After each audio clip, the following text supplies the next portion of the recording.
அன்பிற்குரிய சகோதரர்களே,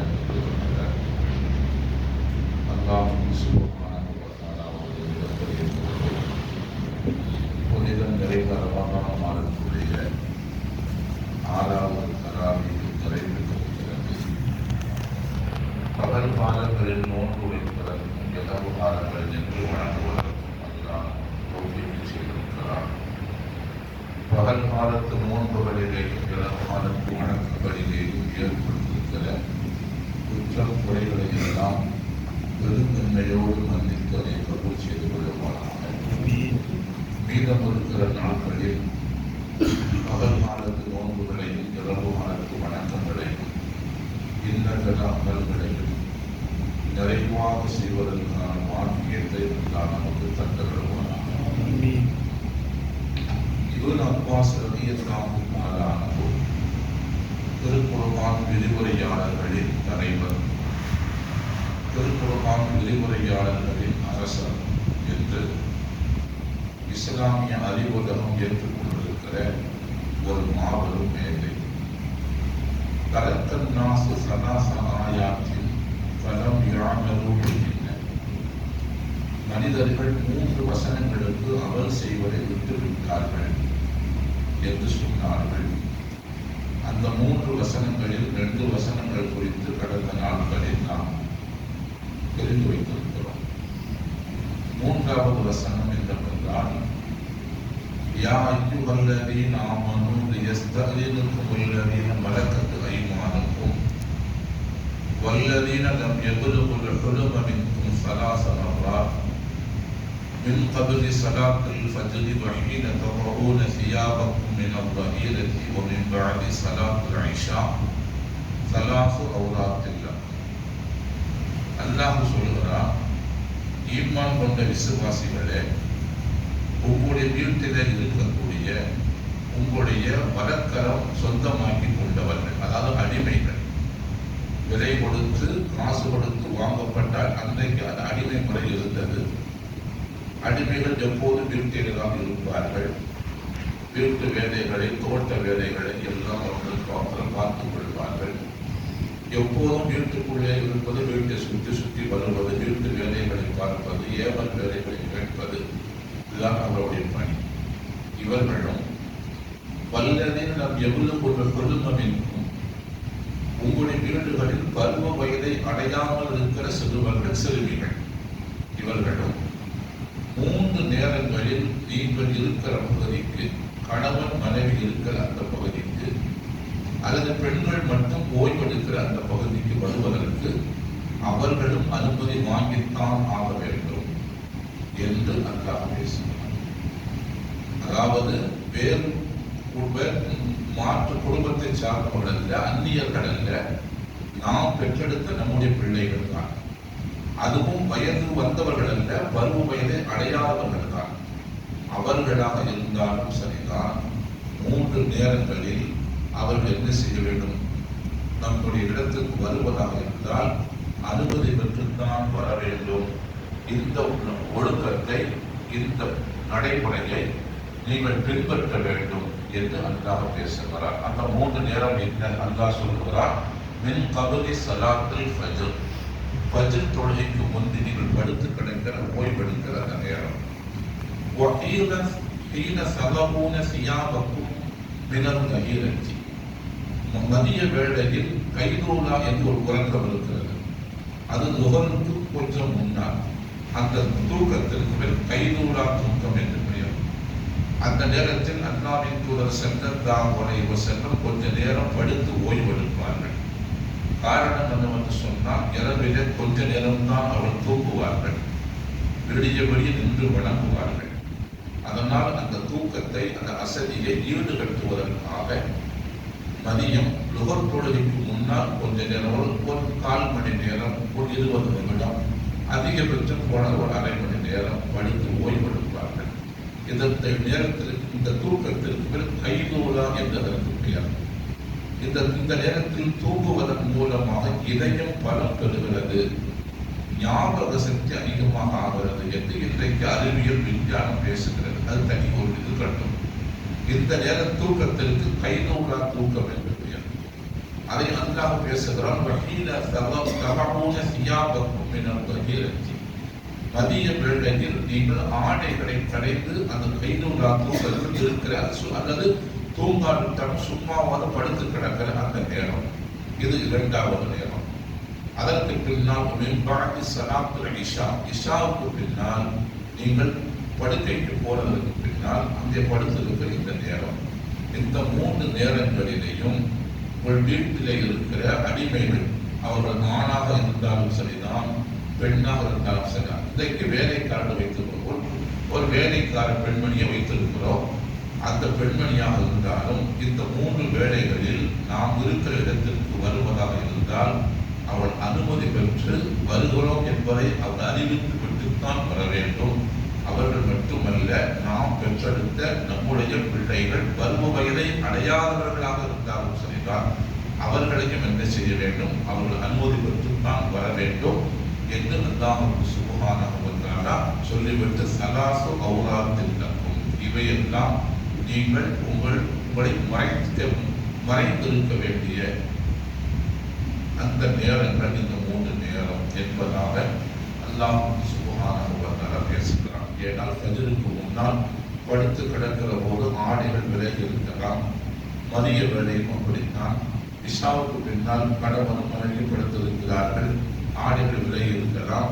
இந்த நேரத்தில் வேலைக்கார பெண்மணியாக இருந்தாலும் சரி, அல்லது வேலைக்கார ஆண்களாக இருந்தாலும் சரி, அடிமைகளாக இருந்தாலும் சரி, நாம் பெற்றெடுத்த பருவ வயதை அடையாத சிறுவர் சிறுமியராக இருந்தாலும் சரிதான், நம்முடைய பிள்ளையாக இருந்தாலும் இந்த நேரத்தில் அனுமதி கேட்டு அறிவித்து கொண்டுதான் வர வேண்டும். திடீரென்று திடீரென்று வந்துவிடக் கூடாது என்று அல்லாஹ் சுப்ஹானஹு வ தஆலா பேசுகிறார்.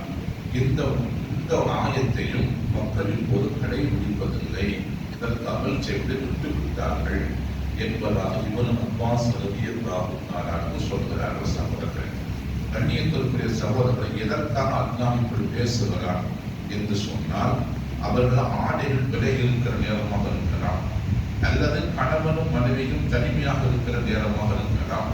அவள் கணவன் மனைவி தனியாக இருக்கிற நேரத்தில் அவர்களுக்கு கணவன் மனைவிக்குள்ளே அவர்களுக்கு அனுமதிக்கப்பட்ட விதத்தில் அவர்கள் இருக்கலாம்.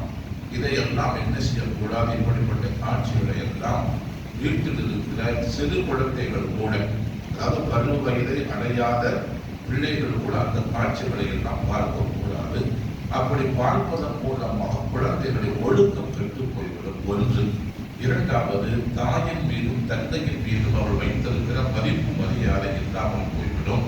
இதுவெல்லாம் நடந்துவிடக் கூடாது என்பதற்காக அல்லாஹ் சுப்ஹானஹு வ தஆலா இப்படிப்பட்ட ஒரு ஒழுங்குமுறையை, ஒரு நடைமுறையை நமக்கு இப்படித்தான் நடக்க வேண்டும் என்று அல்லாஹ் பேசுகிறார். ஏனென்று சொன்னால், குழந்தைகளுடைய மனங்களில் ஆபாசங்கள் விளைக்கப்பட்டு விடக்கூடாது, தரிசனங்கள் விளைக்கப்பட்டு விடக்கூடாது.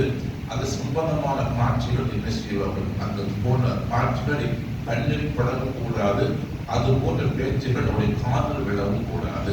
அப்படி விழுவது அவருடைய ஒழுக்கத்திற்கு அது சவாலாக ஆகிவிடும்.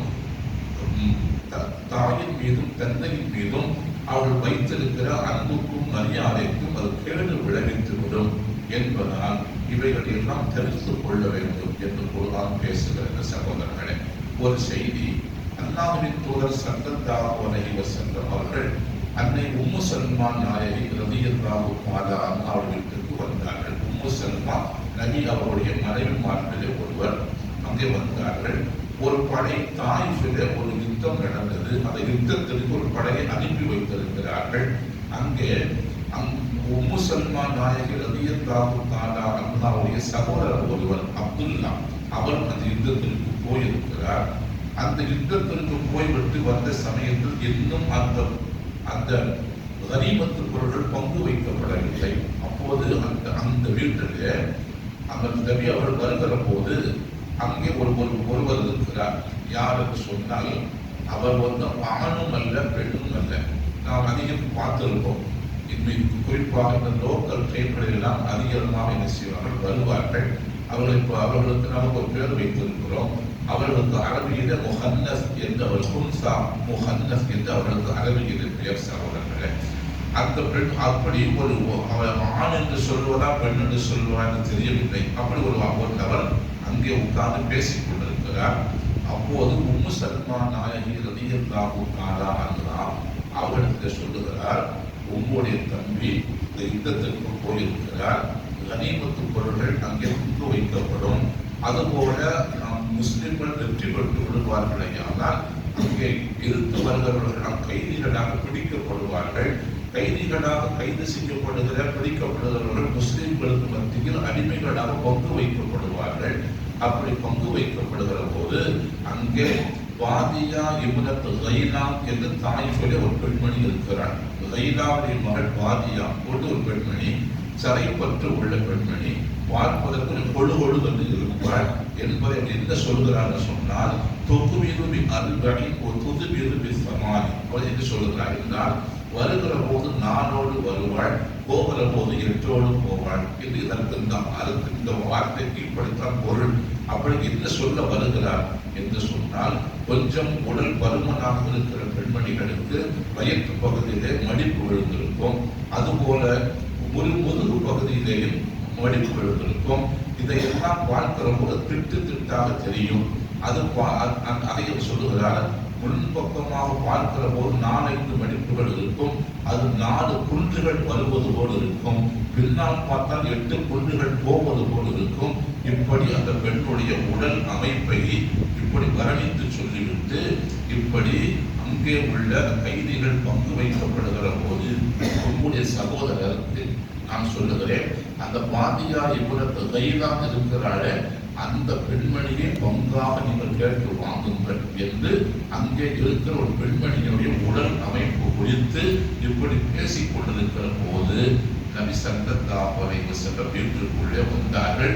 இந்த பெண்கள் பேசுகிற இந்த பேச்சு அல்லாஹ்வின் தூதர் ஸல்லல்லாஹு அலைஹி வஸல்லம் செவிகளிலே விழுந்து விட்டது.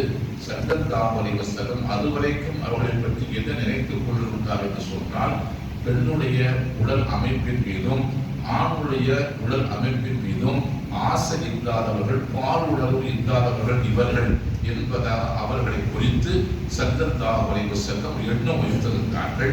இப்போது ஒரு பெண்ணுடைய உடல் அமைப்பு குறித்து இப்படியெல்லாம் வர்ணிப்பதை பார்த்ததற்கு பின்னால் ஸல்லல்லாஹு அலைஹி வஸல்லம் சொன்னார், அப்படி நாம் நினைத்தது போல் இவர்கள் இல்லை என்கிற முடிவுக்கு ஸல்லல்லாஹு அலைஹி வஸல்லம் வந்த போது சொன்னார்கள், லா யதுகுலன்ன ஹாவுலாயி அலைக்கும், இது போன்றவர்கள் இனிமேல் உங்களுடைய வீட்டிற்கு வர வேண்டாம், இவர்களை அனுமதிக்காதீர்கள் என அல்லாஹ்வின் தூதர் ஸல்லல்லாஹு அலைஹி வஸல்லம் சொன்னார்கள். அப்படி எதற்காக வந்து சொன்னால், இது போன்ற ஆபாசமான பேச்சுகளை கேட்கிற போது, ஆபாசமான காட்சிகள் பார்க்கப்படுகிற போது அதை கேட்பவர் மனதிலேயும் பார்ப்பவருடைய மனதிலேயும் தீய எண்ணங்களும் தீய ஊசலாட்டங்களும் தவறான ஆசைகளும் விரசம் சம்பந்தமான உணர்வுகளும் அவருடைய மனதிலே ஏற்பட்டுவிடும்.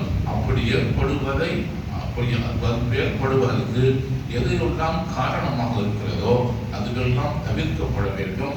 அப்படிப்பட்ட மனிதர்கள் வீட்டிற்குள் அனுமதிக்கப்படுவதற்கு தகுதியானவர்கள் அல்ல என்பதை அல்லாஹ்வின் தூதர் ஸல்லல்லாஹு அலைஹி வஸல்லம் சொன்னார்கள் சகோதரர்களே. அதனால் தான் அல்லாஹ்வின் தூதர் சொன்னார்கள், ஒரு பெண்மணி இன்னொரு பெண்மணியை குறித்து தன் கடவுளத்தில் வர்ணிக்க வேண்டாம். அவருடைய உடல் அமைப்பு இப்படி இருக்கும், முதுகு இப்படி இருக்கும், கை இப்படி இருக்கும், மூக்கு இப்படி இருக்கும், மொழி இப்படி இருக்கும் என்று உடலில் எந்த பாகத்தை குறித்தும் ஒரு பெண்மணி இன்னொரு பெண்மணியை பற்றி கணவனத்தில் அப்படி என்ன செய்யக்கூடாது, வர்ணனை செய்யக்கூடாது. ஏனென்றால் அப்படி வர்ணனை செய்வதே அவன் அந்த பெண்ணை பார்ப்பது போல்தான். நபி ஸல்லல்லாஹு அலைஹி வஸல்லம் சொன்ன செய்திகள் ஹதீஸ் கிரந்தங்களில் பதிவு செய்யப்பட்டிருக்கின்றன. என்று சொன்னால் அப்படியெல்லாம் வர்ணனை செய்கிற போது, அப்படியா இப்படி இருக்கும்னா அந்த பெண்ணை நாம் நேரடியாக அவர்கள் பார்க்க வேண்டுமே என்கிற எண்ணம் கணவனுக்கு ஏற்படலாம்.